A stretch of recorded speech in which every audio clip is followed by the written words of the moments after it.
Hi everyone, आज हम calculus से स्टार्ट करेंगे अपने टॉपिक्स। एंड ये कैलकुलस हमारा कंप्लीट बिगनर के लेवल से है, तो हम इसमें सबसे पहले जो टॉपिक आज टच करने वाले हैं वो रहेगा लिमिट्स का। ओके, लिमिट्स आप इसको इस तरह से समझ सकते हो कि हम किसी चीज़ के पास पहुंच रहे हैं बट एग्जैक्टली वहाँ पे नहीं है। अच्छा, अब इसे और अच्छे से समझ लेते हैं। इसमें दो सिचुएशंस मैं करती हूँ। What I like to imagine is कि एक है जो कि आइडियलिस्टिक है और एक है जो टोटल कोलैप्स की सिचुएशन है। अब ये आपको सिर्फ ये कॉन्सेप्चुअली समझाने के लिए, इट्स नॉट लाइक ये होगा ही होगा, ये कॉन्सेप्चुअली समझाने के लिए कि एक आइडियलिस्टिक सिचुएशन है और एक कंप्लीट कोलैप्स की सिचुएशन है।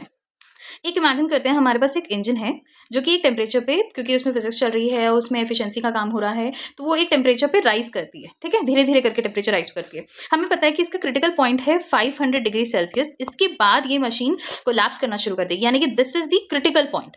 अब क्या होता है कि हमारी मशीन टेम्परेचर तो इंक्रीज कर रही है ना, वो धीरे धीरे धीरे धीरे 500 डिग्री सेल्सियस की तरफ बढ़ेगा। 0 डिग्री सेल्सियस ले लो, या फिर आपका सोच लो कि उसे एक टेम्परेचर पे मेंटेन किया गया है, तो हो सकता है वो रूम टेम्परेचर पे मेंटेन होती है एंड फिर उससे ऊपर वो जा रही है।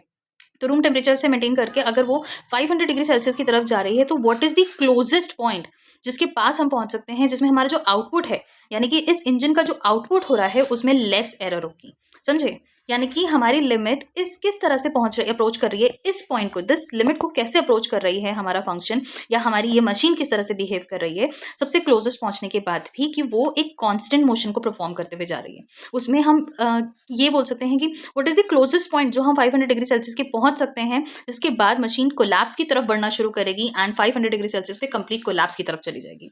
So this is how you can understand it conceptually. ठीक है,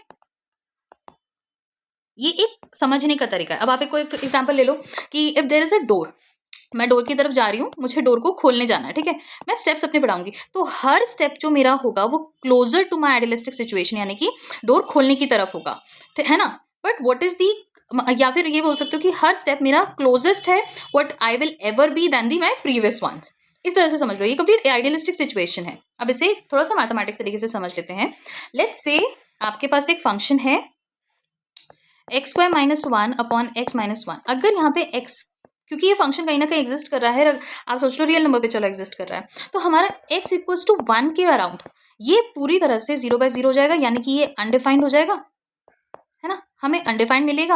अब इस अनडिफाइंड को हमें पता है कि यहाँ पे अनडिफाइंड हो गया, बट इसके अराउंड, यानी कि 1 के लेफ्ट हैंड साइड से अप्रोच करते हुए एंड राइट हैंड साइड से कितना हम क्लोजली इस इक्वेशन को अप्रोच कर सकते हैं कि वो अनडिफाइंड बिहेव ना करे, एक स्टेबल इक्वेशन की तरह बिहेव करे, पर बहुत ज्यादा एक्सेप्शनल एरर्स ना शो करे। That is what we use limits for. ठीक है, यानी कि हमारे पास कोई एक सिचुएशन जो कि या तो हमें आइडियलिस्टिक के पास पहुंचाएगी या कोलैप्स की तरफ पहुंचाएगी, उसको हम कितने क्लोजली अप्रोच कर सकते हैं कि हमारे को एक प्रॉपर डेटा मिल सके। डेटा कलेक्शन ही समझ लो आप, हमारे को एक प्रॉपर डेटा मिल सके कि हाँ, इससे पहले तक यहाँ तक 1 तक पहुंचने के लिए लेफ्ट हैंड साइड में हम इतने पॉइंट्स को ले सकते हैं, तब तक ये पूरा फंक्शन x की इतनी वैल्यू के लिए ये पूरा फंक्शन एक सेट ऑफ तरीके से बिहेव करेगा, और वो हम बिहेवियर को चेक भी करते रहते हैं। That is how we define limits. Okay, now let's understand this with a limit, or with an example. Mostly with an example of finding a limit. Okay, let's say we have to evaluate. We have a limit with expression x²-9 and x-3 with x tends to 3. We all know that if we apply 3 here in the formula, in the fx we apply, then f3 will result into 0/0, which is undefined. Now we have to solve it, make it into a simplest form. Okay, let's say x²-9 can be rewritten as x plus 3 and x minus 3. Where it came from? It came from a² minus b², which can be expanded into a plus b and a minus b. Then we have limit x tends to 3, x plus 3, x minus 3, 10 upon x minus 3. Now these cancels. Limit x tends to 3, x plus 3. If we apply x as equals to 3 here, put here, will it be undefined now? No. So now we have found the limit resulted. Putting the value x plus 3, we will get 6, which is our final answer.